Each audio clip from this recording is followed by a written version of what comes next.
حاملہ بیوی کو ماں کے سامنے مارنے والا ظالم شوہر۔ آخر اس شوہر نے اپنی بیوی کے ساتھ اتنا برا سلوک کیوں کیا؟ اسے جلتی آگ میں کیوں ڈالا؟ آخر اس کی حاملہ بیوی نے ایسا کیا کیا تھا کہ اس ظالم شوہر کو اتنا زیادہ غصہ آ گیا کہ اس نے اپنی حاملہ بیوی کو تڑپا تڑپا کر آگ میں ڈال دیا؟ اور اس ظالم کے ساتھ کیا ہوا؟ یہ سب جاننے کے لیے اس ویڈیو کو آخر تک لازمی دیکھیے گا۔ بسم اللہ الرحمن الرحیم۔ کسی شہر میں ایک چوڑیاں بیچنے والی عورت رہتی تھی۔ اس کی ایک خوبصورت بیٹی تھی جس کا نام نایاب تھا۔ وہ چوڑیاں بیچنے والی انتہائی غریب تھی۔ شوہر کے مرنے کے بعد اس نے خود چوڑیاں بیچنا شروع کر دیں تاکہ وہ اچھے طریقے سے اپنی بیٹی کو پال سکے۔ وہ عورت ہر روز بازار جاتی اور چوڑیاں بیچ کر کچھ پیسے کما کر گھر لاتی اور لا کر وہ بیٹی کو پیسے دیتی۔ بیٹی بہت خوش ہوتی۔ وہ لڑکی اتنی معصوم اور خوبصورت تھی، لگتا نہ تھا کہ یہ کسی غریب گھرانے سے تعلق رکھتی ہے۔ ماں بھی اپنی بیٹی کو کسی چیز کی کمی نہ محسوس ہونے دیتی۔ جتنا بھی مشکل وقت وہ خود برداشت کر رہی تھی، لیکن اس نے بیٹی کو نوابوں کی طرح رکھا ہوا تھا۔ بیٹی جس چیز کی خواہش کرتی وہ اسے کسی بھی طرح لا کر دیتی۔ اس طرح اس کی بیٹی جوان ہوتی گئی۔ اس کی خوبصورتی کے قصے پورے علاقے میں پھیل گئے تھے۔ اس نے اپنی بیٹی کو کبھی گھر سے باہر نہیں نکالا۔ وہ بہت اچھی عورت تھی، خود تو ہر مشکل برداشت کر لیتی، لیکن اپنی بیٹی پر کبھی آنچ نہ آنے دیتی۔ وہ بوڑھی عورت اس بات سے ڈرتی تھی کہ اگر میری بیٹی میرے ساتھ چوڑیاں بیچنے باہر نکلے گی تو لوگ اس کا مذاق اڑائیں گے، کیونکہ لوگوں کو غریبوں کا مذاق اڑانے کے سوا اور تو کوئی کام ہی نہیں۔ ایک غریب اپنی غربت کی چکی پیس رہا ہوتا ہے اور لوگ اسے اوپر سے طعنے دیتے ہیں تاکہ وہ اور گھٹ گھٹ کر مر جائے۔ اسی لیے وہ عورت خود دل پر پتھر رکھ کر پورے علاقے میں چکر کاٹتی اور چوڑیاں بیچ کر کچھ پیسے حاصل ہوتے وہ گھر کھانا لے کر آتی اور بیٹی کو دیتی۔ بیٹی کو احساس بہت تھا کہ میری ماں میری خاطر کتنی محنت کرتی ہے۔ کچھ دن تو اس طرح گزر گئے تھے۔ نایاب اب آہستہ آہستہ بڑی ہوتی جا رہی تھی۔ وہ بہت خوبصورت ہو گئی تھی۔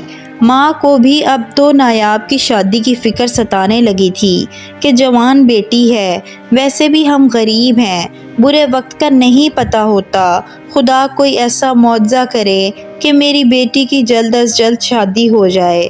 اس طرح تو کچھ وقت اور گزر گیا۔ وہ خود چوڑیاں بیچ کر آتی اور بیٹی کو لا کر پیسے دیتی۔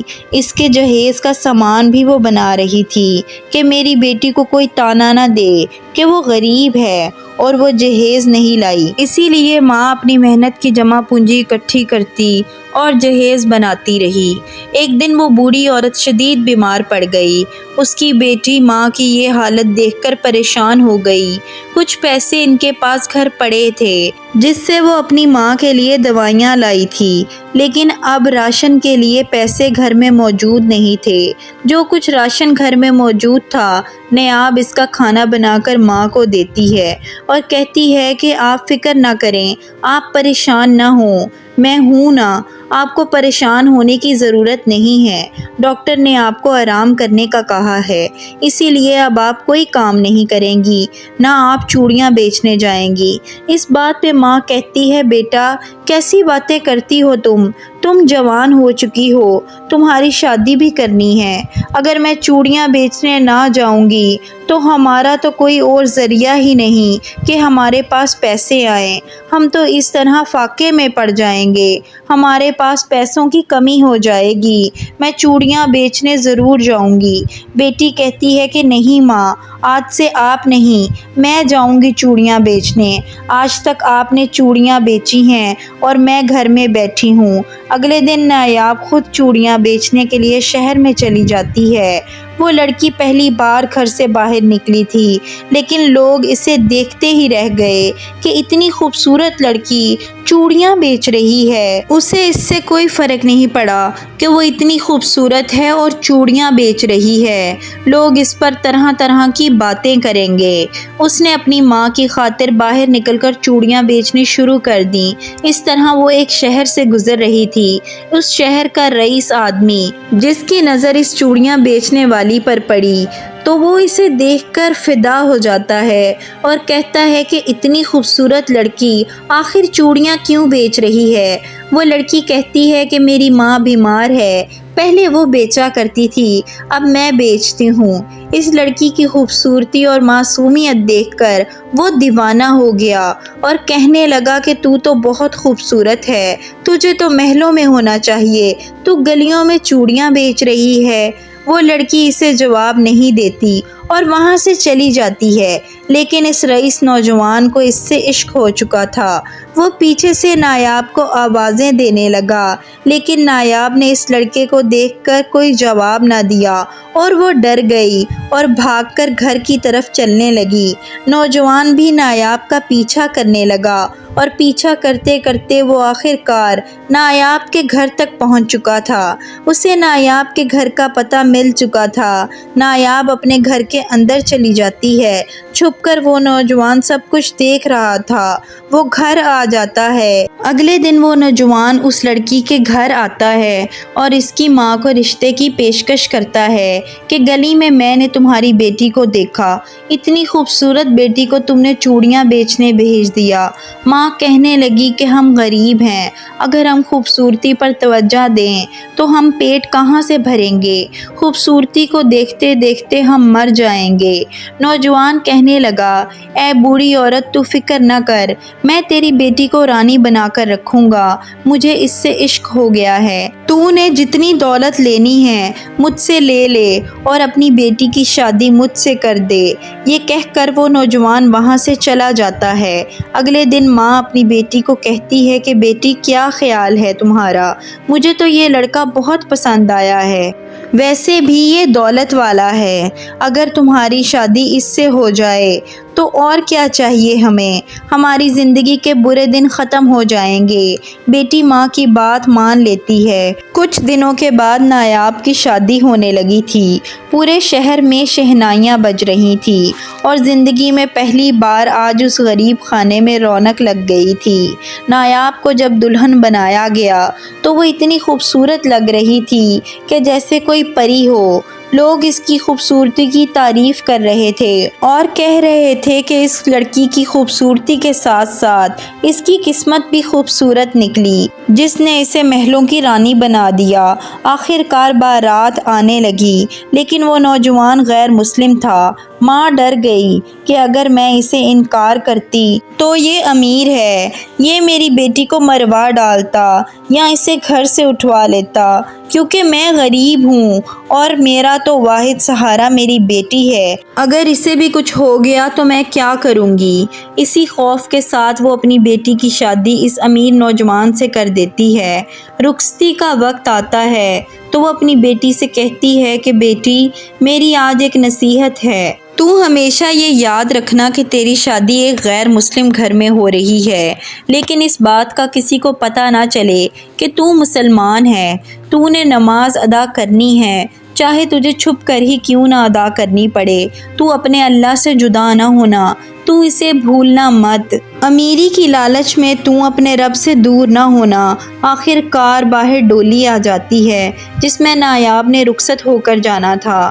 آج نایاب پھوٹ پھوٹ کر رو رہی تھی کیونکہ وہ آج اپنا غریب خانہ چھوڑ کر جا رہی تھی۔ اس کے لیے اپنی ماں کو چھوڑ کے جانا آسان نہ تھا، جس نے اتنی محبت سے اسے پالا تھا۔ آخر کار نایاب کی رخصتی ہو کر وہ اس امیر نوجوان کے ساتھ آ جاتی ہے۔ وہ بہت خوبصورت لگ رہی تھی، پورا کمرہ اس کی خوبصورتی سے چمک رہا تھا۔ اس نوجوان کے گھر والے بھی بہت خوش تھے کیونکہ ان کے بیٹے کی شادی ایک پری سے ہو گئی تھی۔ شروع میں وہ نوجوان تو نایاب سے بہت محبت کرتا، اس کی ہر خواہش پوری کرتا، جو وہ منہ سے نکالتی وہ پہلے سے ہی اسے لا کر دے دیتا، اس کی کھانے پینے کا خاص خیال رکھتا اور وہ اس کے بہت قریب ہو گیا۔ اس طرح ایک ماہ گزر جاتا ہے۔ ایک دن نایاب کو رات کو ایک خواب آتا ہے۔ اسے خانہ کعبہ کی زیارت نصیب ہوتی ہے اور یہ بھی نظر آتا ہے کہ وہ اللہ سے بہت دور ہو گئی ہے، وہ عبادت کرنا بھول چکی ہے۔ اگلے دن اٹھتے ساتھ ہی نایاب کی آنکھوں میں آنسو روا تھے اور روئے جا رہی تھی۔ باغیچے میں جا کر وہ قرآن مجید کی تلاوت کرنے لگی۔ ہر ایک الفاظ پر اس کا ایک ایک آنسو گر رہا تھا کہ یا اللہ مجھے معاف کر دے، میری ماں نے مجھے نصیحت کی تھی، اس کے باوجود میں بھول گئی۔ اگلے دن وہ نماز پڑھ رہی تھی کہ اس کا شوہر اس کو نماز پڑھتے دیکھ لیتا ہے۔ زندگی میں پہلی بار اس کے شوہر کو نایاب پر بے انتہا غصہ آیا۔ کہنے لگا کہ کیا تو مسلمان ہے؟ تو نے پہلے مجھے یہ کیوں نہیں بتایا؟ تو نے یہ بات آخر مجھ سے چھپائی کیوں؟ میں تجھ سے اتنی محبت کرتا تھا لیکن تو نے مجھ سے جھوٹ بولا۔ مجھے جھوٹ ویسے بھی پسند نہیں۔ اگر تو نے دوبارہ ایسا کام کیا تو مجھ سے برا کوئی نہیں ہوگا۔ وہ اس کی ماں کے پاس جاتا ہے اور کہتا ہے کہ اپنی بیٹی کو سمجھاؤ، تیری بیٹی اور تو انتہا کی جھوٹی ہے۔ تم لوگ مسلم ہو اور تیری بیٹی نماز پڑھ رہی تھی۔ تجھے اس بات کا تو پتہ ہے کہ ہم غیر مسلم ہیں اور ہم مسلمانوں سے نفرت کرتے ہیں، اسی لیے اپنی بیٹی کو سمجھاؤ کہ آئندہ ایسا کام نہ کرے۔ جہاں میں بے انتہا محبت کرتا ہوں وہاں میں نفرت بھی کرتا ہوں۔ ماں ڈر گئی اور بیٹی کو کہنے لگی، ارے پاگل، میں نے تجھے کہا تھا کہ چھپ کر عبادت کرنا، تو نے سامنے عبادت کیوں کی؟ اس طرح نایاب اپنی ماں کی بات مان لیتی ہے۔ کچھ دن اور وہ عبادت سے دور ہو جاتی ہے۔ وہ اپنے کام کاج میں مصروف ہو چکی تھی۔ وہ بھول چکی تھی کہ اس نے کوئی نماز بھی پڑھنی ہے۔ کچھ دن تو اس طرح گزر جاتے ہیں۔ ایک دن ان کے گھر میں ایک خوشی کی خبر آئی کہ نایاب ماں بننے والی ہے۔ اس خبر نے ان کے گھر میں رونق لگا دی تھی، اس کے شوہر کے دل میں محبت پیدا کر دی تھی۔ ہر کوئی بہت خوش تھا کہ نایاب ماں بننے والی ہے۔ اس کا شوہر بھی اب اس سے محبت کرنے لگا تھا۔ اس کا شوہر بھی پرانی باتوں کو بھول چکا تھا۔ نایاب بھی اللہ کا شکر ادا کر رہی تھی کہ یا اللہ اتنے مشکل وقت میں تو نے مجھے ایسی خبر دی کہ جس سے میرے خاندان والے مجھ سے محبت کرنے لگ گئے ہیں اور میرا شوہر بھی مجھ سے بہت زیادہ قریب ہو گیا ہے۔ نایاب اب یہ سوچنے لگی کہ اب اگر میں دوبارہ نماز پڑھوں گی تو میرے شوہر کو کوئی اعتراض نہیں ہوگا، کیونکہ اب میں ماں بننے والی ہوں اور اب ہرگز وہ مجھے گالیاں نہیں نکالے گا، مجھ سے ناراض نہیں ہوگا۔ اگلے دن نایاب یہ سوچ کر سوئی تھی تو دوبارہ اس کو وہی خواب آتا ہے جو کچھ دن پہلے آیا تھا۔ پھر اسے خانہ کعبہ کی زیارت ہوتی ہے اور پھر وہی اسے نظارہ آتا ہے کہ وہ اللہ سے دور ہو چکی ہے اور دنیا کی خوشیوں میں مگن ہو گئی ہے۔ اگلے دن نماز پڑھنے کے لیے وہ تیاری کرنے لگتی ہے اور تہجد ادا کرتی ہے۔ اس کا شوہر اسے دیکھ لیتا ہے۔ اب تو اسے اور زیادہ غصہ آیا کہ میرے منع کرنے کے باوجود یہ عورت باز نہیں آئی اور یہ نماز پڑھنے لگ گئی ہے۔ یقیناً اس نے میرے پیار کا ناجائز فائدہ اٹھایا ہے۔ باقی ہر چیز تو میں برداشت کر لوں گا لیکن یہ کام مجھ سے برداشت نہیں ہوتا۔ وہ وہیں بیٹھے اسے مارنا شروع کر دیتا ہے۔ پہلی بار نایاب پر اس کے شوہر نے ہاتھ اٹھایا تھا۔ وہ معصوم رو رہی تھی لیکن اس کے شوہر کو اس پر رحم نہ آیا۔ کہنے لگا کہ تو خود کو سمجھتی کیا ہے؟ کیا بچہ ہونے والا ہے اور میں تجھے معاف کر دوں گا؟ تجھے کرنے دوں گا عبادت؟ ہرگز نہیں۔ ابھی تو میری نفرت سے واقف نہیں ہے۔ جس سے میں نفرت کرنے لگ جاؤں تو میں کبھی اسے محبت سے دیکھتا نہیں۔ تیری ہمت کیسے ہوئی؟ اسی طرح نایاب بھی اب خاموش نہیں بیٹھی تھی۔ کہنے لگی، اگر اتنی تمہیں نفرت تھی مسلمانوں سے تو مجھ سے شادی کیوں کی؟ میں نے تو نہیں کہا تھا کہ مجھ سے شادی کرو۔ مجھے تمہاری دولت سے کوئی فرق نہیں پڑتا اور میں تیری خاطر اپنے رب کو نہیں بھول سکتی۔ چاہے مجھے ابھی طلاق دے دو۔ اپنی ماں کے پاس آتی ہے اور اپنی ماں کو ساری بات بتاتی ہے کہ ماں میرا بچہ پیدا ہونے والا ہے اور میں اب چھپ کر عبادت نہیں کر سکتی۔ میں سب کے سامنے عبادت کروں گی۔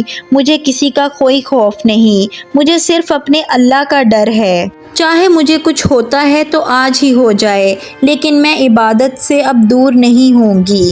اس کی ماں بیٹی کی یہ بات سن کر بہت پریشان ہوئی اور کہنے لگی، بیٹا میں نے تجھے منع کیا تھا، تو چھپ کر عبادت کر لیتی، اپنی زندگی عذاب میں مت ڈال، تیرا شوہر بہت ظالم ہے، وہ تجھے مار دے گا۔ نایاب گھر آ کر رونے لگی کہ یا اللہ میری زندگی میں یہ مصیبتیں کیوں آ گئی ہیں، آخر میری شادی اس کے ساتھ کیوں ہوئی، میں خود نہیں چاہتی تھی، یا اللہ تو ہی اب راستہ بنا، مجھے ان اندھیروں سے نکال، میں جس کنویں میں گر گئی ہوں وہ کنواں بہت گہرا ہے اور ہر طرف اندھیرا ہی اندھیرا ہے، کوئی روشنی کی کرن دے اے میرے اللہ، میری مدد کر۔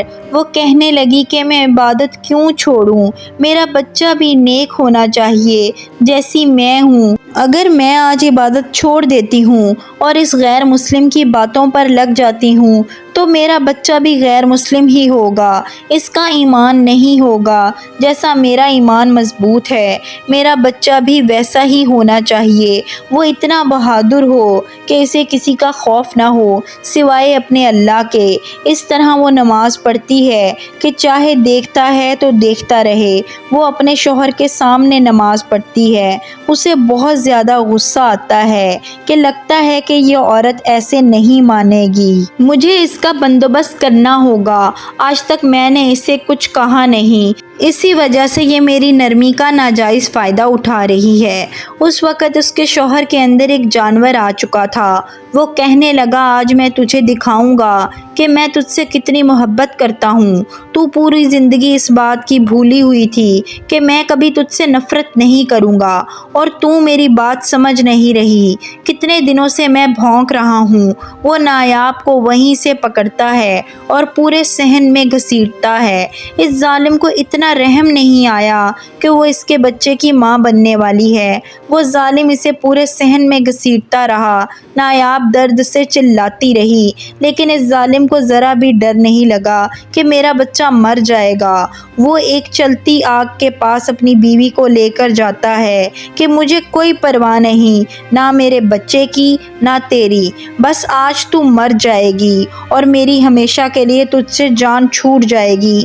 نایاب آگ کو دیکھ کر ڈر گئی اور کہنے لگی، خدارا ایسا مت کرو، اپنے بچے کی خاطر مجھے چھوڑ دو، تو کتنا بے رحم باپ ہے، تجھے ننھی جان کا بھی کوئی احساس نہیں، اس سے جلتا ہوا دیکھے گا، میری تو خیر ہے، مجھے موت سے کوئی ڈر نہیں لگتا، لیکن میرے بچے کی خاطر مجھ پر رحم کرو، مجھے معاف کر دو۔ لیکن وہ ظالم کہنے لگا کہ نہیں، اب معافی کا وقت ختم ہو چکا ہے، آگے بس موت ہی ہے اور اس موت میں تجھ کو اتر کر جانا ہے، مجھے اب کوئی ڈر نہیں اور نہ کوئی احساس ہے کہ میرا بچہ پیدا ہونے والا ہے۔ وہ ظالم اب جانور بن چکا تھا۔ نایاب کہنے لگی، تو کوئی بات نہیں، تو جیسا کرنا چاہتا ہے کر دے، اس آگ سے مجھے کوئی ڈر نہیں، اگر میری زندگی ہے تو میرا اللہ مجھے بچا لے گا۔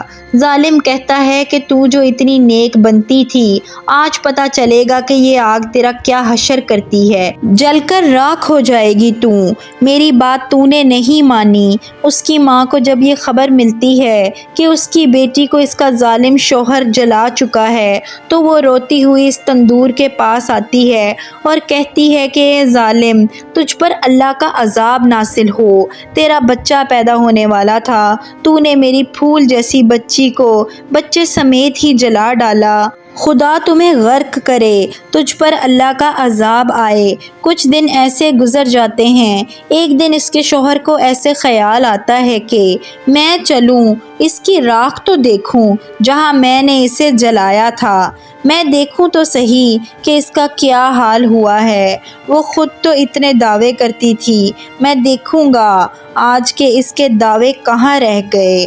وہ ظالم جب تندور کے پاس آتا ہے، وہ منظر ایسا تھا جیسے کہ آج ہی وہ واقعہ ہوا ہو، حالانکہ اس کو گزرے ہوئے ایک ماہ گزر چکا تھا، آگ ویسے ہی جل رہی تھی، وہ عورت نماز پڑھ رہی تھی اور اس کا بچہ کھیل رہا تھا، یہ منظر اس کی آنکھوں کے سامنے ایک خواب لگ رہا تھا، لیکن یہ ایک حقیقت تھی۔ اسے دیکھ کر اس کے پیروں تلے زمین نکل گئی۔ وہ فوراً سجدے میں گر گیا اور کہنے لگا، یا اللہ میں ایمان لاتا ہوں، اتنا بڑا معجزہ کیسے ہو سکتا ہے؟ بے شک تو سچا ہے، تو نے اس کو بچا لیا، وہ تجھ پر توکل رکھتی تھی۔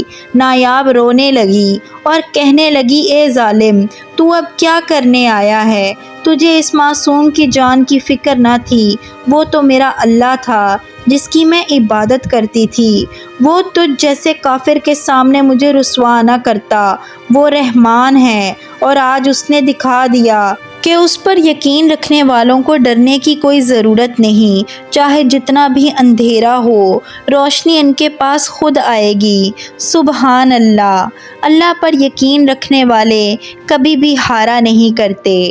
اگر یہ ویڈیو آپ کو پسند آئی ہے تو اس ویڈیو کو لائک کریں اور اسے آگے شیئر کریں اور ہمارے چینل کو سبسکرائب کریں۔ جزاک اللہ۔